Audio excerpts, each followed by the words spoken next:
L'Assemblée va maintenant entendre la déclaration de son Excellence Lionel Zinsou, Premier ministre chargé du développement économique, de l'évaluation des politiques publiques et de promotion de la bonne gouvernance de la République du Bénin.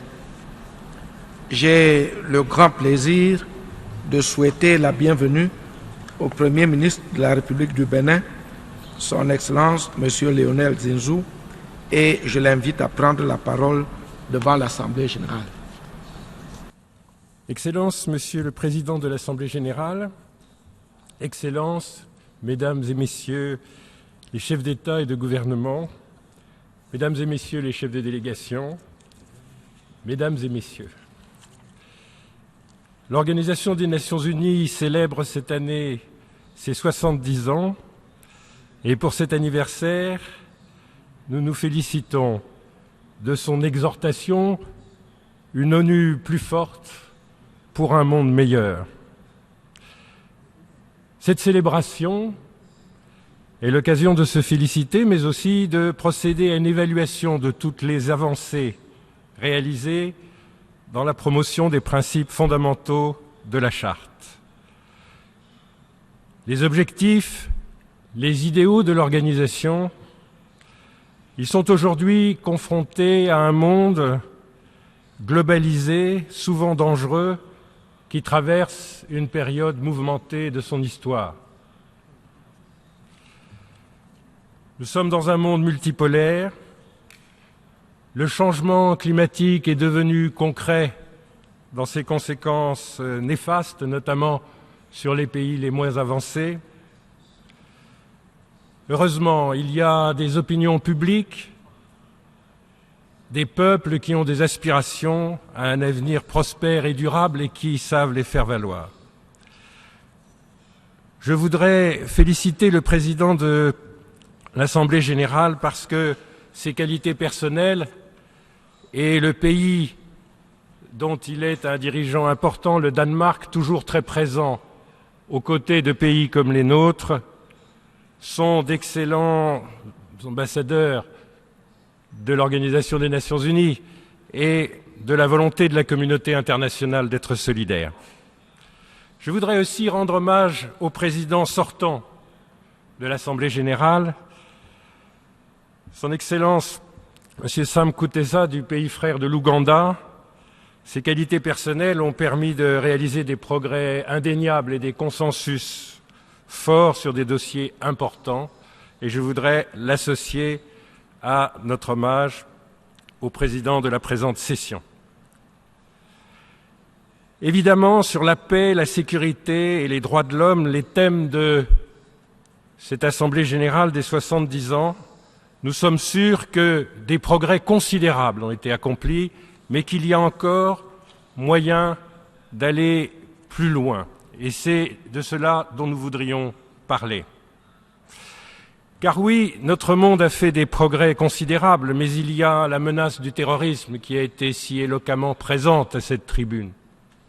Et encore il y a quelques minutes, s'agissant de l'Irak, mais que nous connaissons bien en Afrique. Il y a une instabilité financière qui reste forte. Il y a évidemment des crises dont l'Afrique est souvent le témoin ou le théâtre, sur l'alimentation et l'énergie. Il y a le chômage massif des jeunes qui touche les pays et les plus vieux et les plus jeunes. Il y a les pandémies, cette autre mondialisation d'aujourd'hui. Il y a ce que nous ressentons comme un état côtier, la remontée du niveau des mers, l'érosion côtière. Évidemment, nous avons tous ces défis.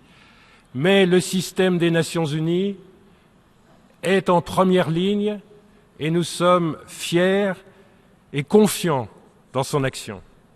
Et puis il y a des problèmes qui plongent profond dans chacun de nos pays et qui concernent la bonne gouvernance. Parfois, elle oppose de sérieuses entraves aux politiques de développement et aux bonnes réponses contre les défis d'aujourd'hui. Et forcément, il faut en traiter. L'Afrique, dans le plan d'action d'Addis Abeba, a dégagé de nouvelles possibilités de coopération dans la lutte contre la grande corruption internationale qui nous frappe fortement, l'évasion fiscale massive, les flux financiers illicites. Cette lutte contre ce type de corruption demande une entraide judiciaire coordonnée. Il faut juguler ces effets néfastes et puissants. C'est un obstacle à la croissance, c'est un obstacle à l'investissement. Il faut empêcher les auteurs des délits et des crimes économiques et financiers internationaux de se replier dans les sanctuaires que sont les paradis fiscaux. Nous nous félicitons que le système des Nations Unies, travaillant avec le G20, avec l'OCDE, concourt avec désormais le plein engagement de l'Union africaine à lutter contre ce type de corruption. Mais nous ne méconnaissons pas dans chacun de nos pays que la corruption sur le plan domestique est aussi un frein très important. Le Bénin a décidé de s'y attacher et attaquer avec des moyens institutionnels en créant, par une loi de 2011, une efficace autorité nationale de lutte contre la corruption et en 2015, un bureau d'audit général destiné à améliorer les pratiques de nos administrations. Le Bénin, avec l'aide des partenaires techniques et financiers et l'aide du système des Nations Unies, très vigilant, très efficace, veille à ce que la justice trouve de nouveaux et meilleurs moyens et qu'on puisse poursuivre et éradiquer l'impunité qui s'attache souvent à la corruption dans le domaine, dans le champ domestique. Et ce, jusque dans les institutions de la République elle-même. Si nous élargissons le champ, Monsieur le Président, de l'ONU qui nous accompagne sur tous ces sujets, nous attendons évidemment qu'elle soit toujours plus efficace pour la résolution des conflits. Aucun État, aussi puissant soit-il, ne peut être seul devant la résolution des conflits ou leur prévention. Si nous prenons là encore l'exemple de notre continent, la question sécuritaire est partout présente. Elle est un obstacle sérieux au développement des pays qui subissent ces conflits. Souvent, elle est le reflet dans nos frontières, sur notre territoire, de conflits qui sont en réalité transfrontières. Ils sont souvent liés à l'intégrisme religieux, à toutes les formes de terrorisme, au trafic des êtres humains, au trafic de la drogue, à la piraterie maritime. L'Afrique connaît ces problèmes.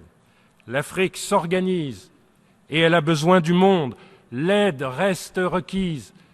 L'aide à la sécurité est une composante absolument fondamentale et première de l'aide au développement.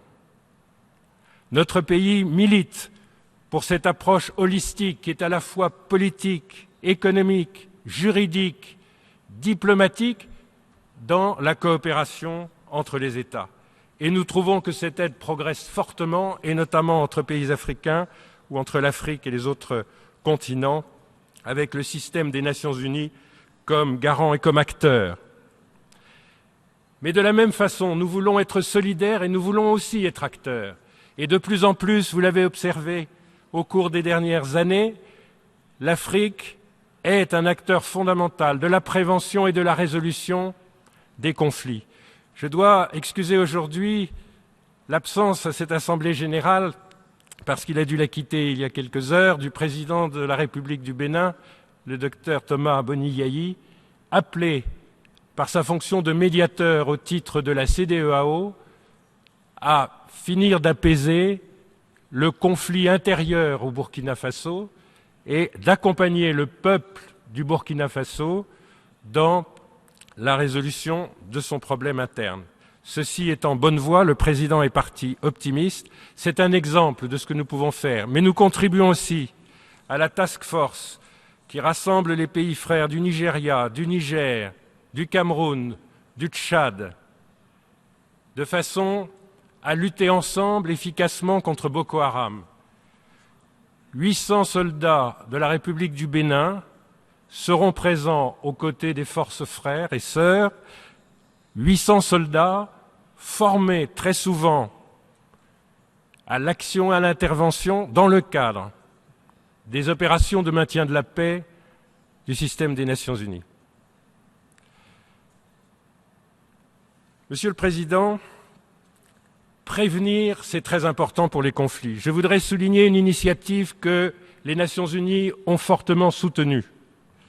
Nous avons réuni à Cotonou, du 26 au 28 mai 2015, un symposium sur l'éducation à la paix et au dialogue interreligieux.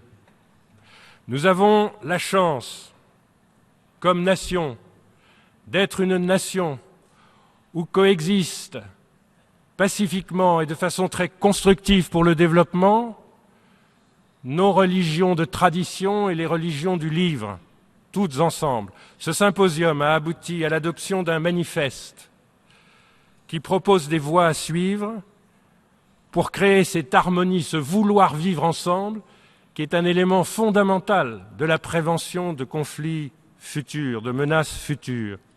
Et je voudrais ici à la fois remercier les Nations Unies de leur soutien et appeler la communauté internationale à s'inspirer et, au fond, à nous accompagner dans les suites de cette réflexion sur le dialogue interreligieux qui a pris cette racine en terre africaine. Monsieur le Président de la République du Bénin a été l'animateur du bureau des pays les moins avancés de leur coordination avec les services du secrétariat général et je veux ici remercier l'organisation et spécialement son secrétaire général. De cette façon, nous avons pu faire progresser la situation des pays les moins avancés. Là encore, c'est fondamental de voir que dans l'adoption historique des objectifs de développement durable, nos pays, les pays les moins avancés, ont reçu un certain nombre d'engagements qui sont très forts en termes de développement économique spécialement dédiés à leur cas. Monsieur le Président, en matière d'évolution de l'Organisation des Nations Unies, je voudrais dire que le Bénin est très attaché à deux choses fortes. Qu'il y ait de plus en plus de coopération avec les institutions africaines. Lorsque le président de la République du Bénin assumait la présidence de l'Union africaine en 2012,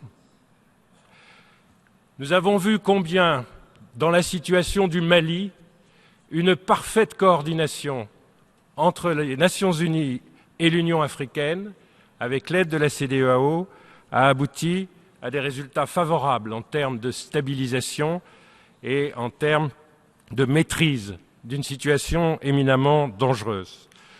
Institutionnaliser ces relations entre le Conseil de paix et de sécurité de l'Union africaine et le Conseil de sécurité des Nations unies est évidemment un objectif que nous souhaitons voir poursuivi efficacement. Et s'agissant du Conseil de sécurité des Nations unies, nous partageons évidemment la position africaine qui souhaite réparer la situation historique où l'Afrique n'est pas représentée ni parmi les membres permanents, ni toujours nécessairement au Conseil de sécurité.